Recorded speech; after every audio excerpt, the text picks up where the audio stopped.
আজ আমি যে রেসিপিটা করে দেখাবো তা হলো থাই স্যুপ।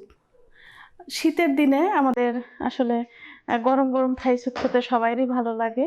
এই জন্য ভাবলাম আমার দর্শকদের জন্য, কাজী অ্যাগ্রো টিভির জাকিয়াস কিচেনের দর্শকদের জন্য আমি একটা থাই স্যুপের রেসিপি দেখাই। তো চলুন আমরা উপকরণগুলো দেখে নেই। আমি এখানে লবণ নিয়েছি, শুকনো মরিচ গুঁড়া, চিনি, আদা, সয়া সস, লেবুর রস, গোলমরিচ গুঁড়া, লেমন গ্রাস, কাঁচামরিচ, tomato sauce, chilli sauce, cornflour, চিংড়ি, মাশরুম, ডিমের হলুদ অংশ, আর আমি নিয়েছি মাংস, চিকেন, আর পানি লাগবে আমাদের। দর্শক, উপকরণগুলো দেখা শেষ, এবার আমরা রান্নায় চলে যাব। দর্শক, স্যুপ রান্না আসলে অন্য সব রান্নার মতো না। আমি এখন চুলা ধরিয়ে দিব না। আমি আগে চুলা ধরানোর আগেই এই আমার ফ্রাই প্যানের মধ্যে সবকিছু দিয়ে দিব, তারপর পানি দিয়ে পরে আমি জাল করে নিব। তো আমার এর জন্য যেটা করতে হবে, আমি হলো আগে ডিমের হলুদ অংশটা নিয়ে নিব। এখানে আমি ডিমের হলুদ অংশ 3টা নিয়ে নিয়েছি।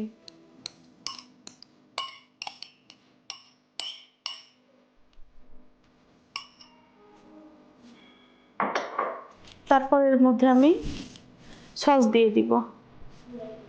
এখানে আমি 3 চা চামচ পরিমাণে সস দিয়ে দিব। এটা হলো টমেটো সস।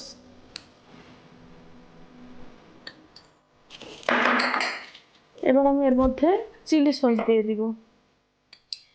আসলে স্যুপ রান্না, থাই স্যুপ রান্নায় আমাদের সসের পরিমাণটাই বেশি লাগে, তাহলে থিকনেসটা ভালো আসে। এবার আমি এর মধ্যে কর্নফ্লাওয়ারটা দিয়ে দিব। এখানে আমি কর্নফ্লাওয়ার 3 টেবিল চামচ দিব।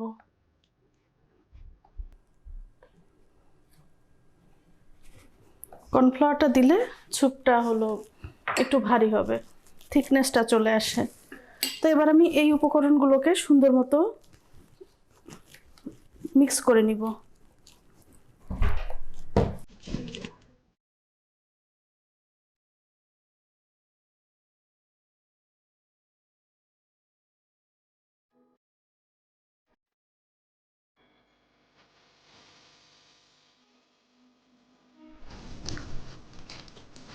কর্নফ্লাওয়ারটা ভালোভাবে মিশিয়ে নিতে হবে, তা না হলে এটা জমা গোটা গোটা হয়ে থাকবে।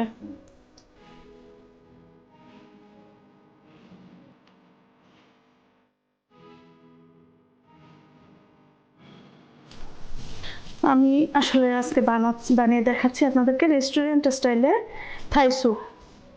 দর্শক, এবার আমি এর মধ্যে একে একে সব উপকরণ দিয়ে দিব।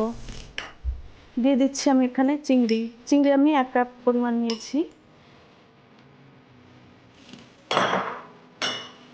দিয়ে দিব এর মধ্যে মাশরুম।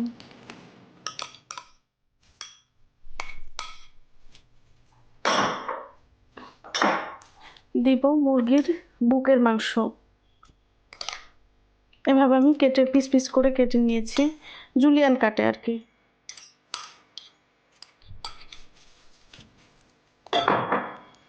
এর মধ্যে একে একে সবকিছু দিয়ে দিব আমি। দিব শুকনা মরিচ গুঁড়া দিব 1 টেবিল চামচ।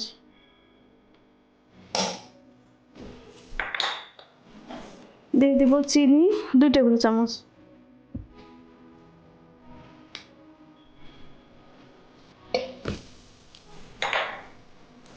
এর মধ্যে আমি আদা দিয়ে দিব। আসলে আমি থাই আদা আমার হাতের কাছে ছিল না, এজন্য আমি নর্মাল আদা দিচ্ছি। আপনারা চাইলে আপনাদের আশেপাশে থাকলে অবশ্যই আপনারা থাই আদাটা দিবেন। এরপর আমি এর মধ্যে দিয়ে দিব লেবুর রস।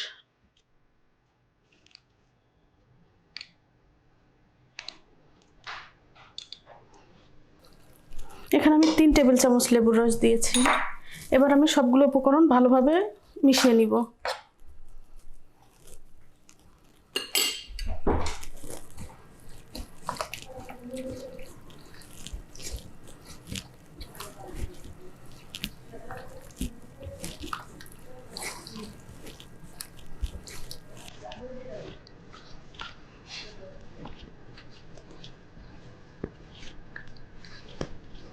দর্শক, সবগুলো উপকরণ আমার মিশিয়ে নেওয়া শেষ। এবার আমি এর মধ্যে পানি দিয়ে দিব।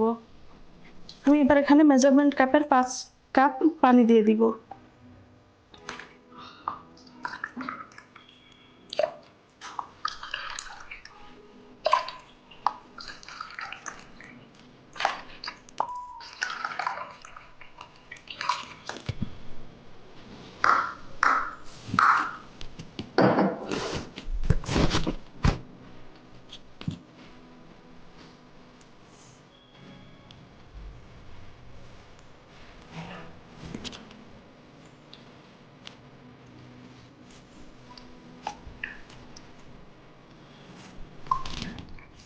দর্শক, আমার সবকিছু ভালোভাবে মিশিয়ে নেওয়া শেষ। পানি দিয়ে দিয়েছি।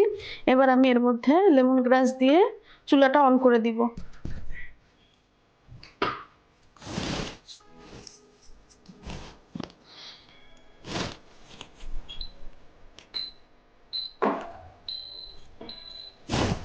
দর্শক, আমি এবার চুলা অন করে দিয়েছি। আমি মিডিয়াম আছে 10 থেকে 15 মিনিট চুলা আমি রান্না করব স্যুপটাকে। দর্শক, আপনারা যারা জাকিয়াস কিচেনে আসতে আগ্রহী তারা অবশ্যই আমাদের স্ক্রিনে দেখানো নাম্বারে যোগাযোগ করবেন। আর আমাদের রান্না আপনাদের কেমন লাগে সেটাও আমাদেরকে জানাবেন। আর আমাদের চ্যানেলটা সাবস্ক্রাইব করে লাইক, কমেন্ট, শেয়ার দিয়ে আমাদের পাশে থাকবেন। দর্শক, শীতকালীন কোনো রেসিপি আপনারা দেখতে চান কিনা সেটা আমাদেরকে জানাবেন। আমরা আপনাদের অনুরোধ রাখার চেষ্টা করব। আসলে শীতকালে যেটা হয়, অনেক সবজি, শাকসবজি, তারপর স্যুপ, মোমো, এগুলো আমরা খুবই খেতে পছন্দ করি। আমরা সবকিছু আপনাদের দেখানোর চেষ্টা করব। আপনারা আমাদের সাথেই থাকবেন। দর্শক, আমাদের রান্নাটা হতে 10-15 মিনিট সময় লাগবে। আমি একটা ছোট্ট বিরতিতে চলে যাব, ফিরে আসবো বিরতির পরে।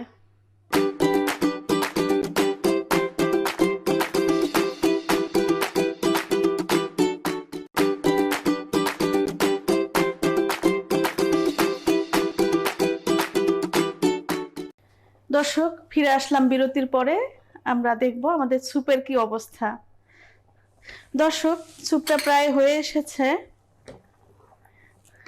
স্যুপটা একদম রান্না প্রায় শেষের দিকে। আর যেমনটি চেয়েছিলাম আমি, ঠিক তেমনই হয়েছে। একদম রেস্টুরেন্ট স্টাইলে থাই স্যুপ। আমি খুব সহজভাবে রান্না করেছি, আপনারা অবশ্যই বাসায় ট্রাই করবেন।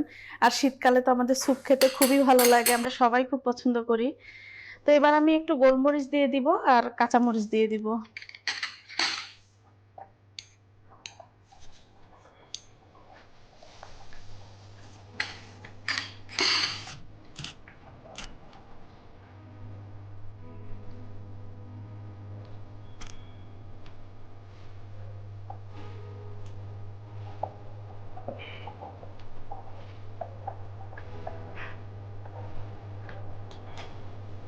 একদম গরম গরম টকবগে থাই স্যুপ।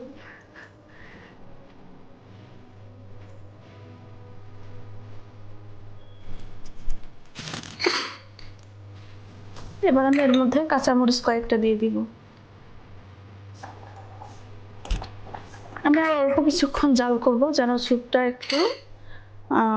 একটু থিকনেস আসে, এটার স্যুপের মধ্যে একটু ভারী হয় স্যুপটা।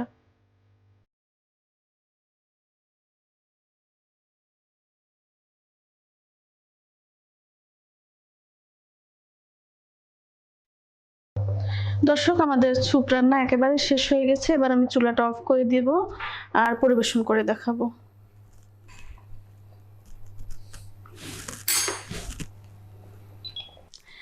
দর্শক, তৈরি হয়ে গেল আমাদের রেস্টুরেন্ট স্টাইলে থাই স্যুপ। আপনারা বাসায় ট্রাই করবেন, আশা করি খুবই ভালো লাগবে। আজকে এ পর্যন্তই। আগামী পর্ব দেখার আমন্ত্রণ জানিয়ে শেষ করলাম। সে পর্যন্ত সবাই ভালো থাকবেন, সুস্থ থাকবেন। আল্লাহ হাফেজ।